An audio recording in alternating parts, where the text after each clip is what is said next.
नमस्कार, मैं हूं अशोक वर्मा। आप देख रहे हैं टीवी 20 न्यूज। अपने अपने क्षेत्रों की खबरों को देखने के लिए बने रहिए हमारे साथ। अब नजर करते हैं खबरों की तरफ।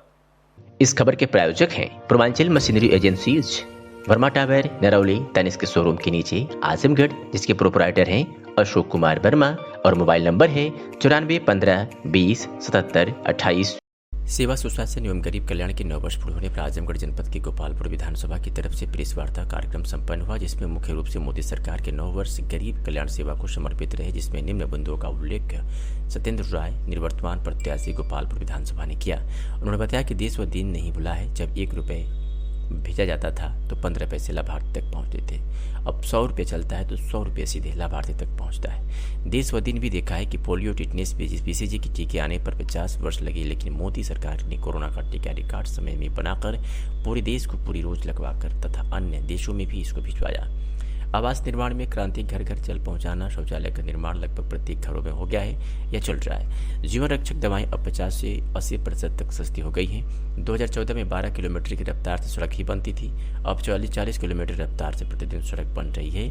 जनपद आजमगढ़ के परिप्रेक्ष्य में पूर्वांचल एक्सप्रेसवे राज्य विश्वविद्यालय का निर्माण, श्रमिकों के बच्चों को निःशुल्क अटल आवासीय विद्यालय हरिहरपुर में, संगीत महाविद्यालय, जनपद की जर्जर सड़कों का चौड़ीकरण, जो सड़क अभी तक नहीं बनी उस पर धन का आवंटन हो चुका है। जगह जगह छोटी बड़ी पुलिया का निर्माण कार्य प्रारंभ हो चुका है। एयरपोर्ट के संदर्भ में किसानों से वार्ता चल रही है। ये सभी योजनाएं केंद्र सरकार के 9 वर्ष के कार्यकाल पूर्ण होने तक जनता को समर्पित की गई है तथा केंद्र सरकार निरंतर जनता की सेवा के लिए समर्पित रहेगी। इतने बड़े हो गए, यहाँ विश्वविद्यालय नहीं था आजमगढ़ ऐसी जगह पे, जो कि मंडल भी है, आजमगढ़ मंडल है।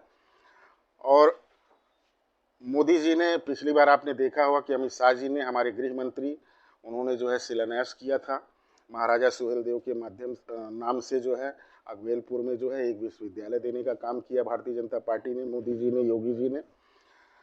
तमाम ऐसे रोड और तमाम ऐसे हाईवे हैं जिनके माध्यम से पूरे आजमगढ़ को पूरे प्रदेश से जो है जोड़ने का काम किया है। अन्य और भी योजनाएं चल रही हैं। अभी हाल ही में आपने देखा होगा कि संगीत घराने के नाम पर यहाँ एक महाविद्यालय देने का काम पूज्य योगी जी महाराज जी ने किया है। रोडों की हालत देख लीजिए, चारों तरफ से जो है 4 लेन से जोड़ने का काम किया गया है। अभी भी विकास जो है बराबर चल रहा है और आने वाले समय में निश्चित तौर पे ये कहा जा सकता है कि आजमगढ़ पूरे प्रदेश में एक ऐसा जिला होगा, एक ऐसा मंडल होगा कि जिसमें विकास के लिए आपको पहले की सरकारों में और आज की सरकार, जो भारतीय जनता पार्टी की सरकार है, उसमें जब आप तुलना करेंगे तो आप देखेंगे कि जब पहले यहाँ विपक्ष की सरकारें रही हैं, लगातार समाजवादी पार्टी के सांसद रहे हैं, विधायक रहे हैं, उनके बावजूद आजमगढ़ में आज जो भी स्थिति है वो बराबर जो है, कहीं से सरकार ने भेदभाव नहीं किया। पूर्व विधानसभा में जितनी भी सड़कें थी उनको प्रत्येक सड़कें, जैसे अभी आप देखेंगे कि बिलरियागंज से रौना पार्क मार्ग को जो है चौड़ीकरण के लिए और उनका पैसा पास हो चुका है, उस पर काम चल रहा है। परशुरामपुर से कुड़ई तक जो है, जो आप बंधे तक है, उस रोड का भी चौड़ीकरण का जो है पैसा पास हो चुका है। सहदेवगंज तक जो है, जब आप महाराजगंज से सहदेवगंज के लिए जाएंगे, उस रोड का भी चौड़ीकरण और विस्तारीकरण का जो है पैसा पास हो चुका है। जियो हो चुका है, टेंडर जो है प्रक्रिया में है। इन सारे रोडों को जो है चौड़ीकरण, जो कि बंधे से उन समस्याओं से अवगत होकर के उन पर और क्या विस्तार किया जा सकता है, उनके लिए और क्या काम किया जा सकता है, इसका संज्ञान लेकर के उस पर काम करते हैं। पार्टी जो है कभी भी ये नहीं चाहेगी कि भारतीय जनता पार्टी कुछ ऐसा कीर्तिमान स्थापित करे आजमगढ़ में कि जिससे जो है वो मील का पत्थर साबित हो। उसी के परिप्रेक्ष्य में कुछ चंद लोगों को प्रायोजित तरीके से जो है आंदोलन के रूप में किसान बता करके और उनको भ्रमित करके आजमगढ़ ऐसी जगह पे इंटरनेशनल एयरपोर्ट को जो है रोकने के लिए वो बार बार जो है विपक्ष के और समाजवादी पार्टी के लोग जो हैं जनता को और कुछ ऐसे लोगों को चिन्हित,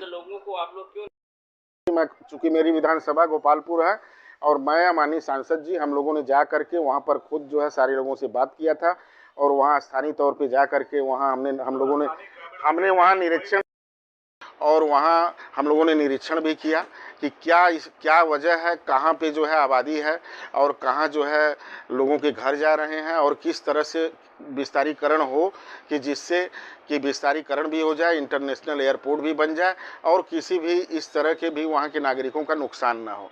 उसकी पूरी प्लानिंग और उसकी पूरी कार्य योजना बन गई थी, लेकिन अब वहाँ पर इस तरह से विरोध और ये इन लोगों को भेज करके उसको काम को न करने देने के लिए बार बार जो है यहाँ पर साजिशों का निर्माण होता है। उसी के संबंध में पिछली प्रेस कॉन्फ्रेंस में हमारे लोकप्रिय सांसद ने इस बात को कहा था कि जब तक उसका विस्तारीकरण नहीं होगा तब तक यहाँ से जहाज़ उड़ाना, चूँकि टेक्निकल चीज़ों के जानकार हम लोग नहीं हैं, उसके जानकार जो लोग हैं, अधिकारी हैं, उनका ये मानना है कि जब तक विस्तारीकरण नहीं होगा तब तक यहाँ से जहाज़ उड़ाना संभव नहीं है। बातचीत की जा रही है और जो ऐसे इस तरह के लोग हैं जिनके बीच में भ्रम फैलाया गया है, उनसे भी वार्ता करके और उस पर काम चल रहा है। हमारे अधिकारी भी बात कर रहे हैं, हमारे स्थानीय जो हमारे कार्यकर्ता हैं वो भी उनसे बात कर रहे हैं। देखिए, किसान नहीं तैयार होते तो अभी पिछली बार जैसा मैंने भ्रम की बात कहा तो आपको उस पर विश्वास नहीं है। माननीय राष्ट्रीय अध्यक्ष समाजवादी पार्टी जो है, अभी पिछली बार ही उन्होंने ये कहा था कि हम तो भाई हमको अनुमति नहीं देते हैं, हमारा जहाज़ तो हमने तो वहाँ हम उतर चुके हैं।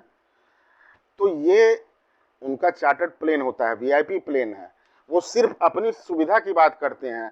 उन्होंने जब पट्टी का निर्माण किया होगा तब किया होगा तो सिर्फ अपने उतरने के लिए, आने और जाने के लिए। अब भारतीय जनता पार्टी ये चाहती है कि यहाँ बड़ी जहाज़ उतरे जिसका किराया कम हो और उसमें एक गरीब आदमी जो हवाई चप्पल पहन के चलता है वो भी यात्रा कर सके। इसके लिए जो है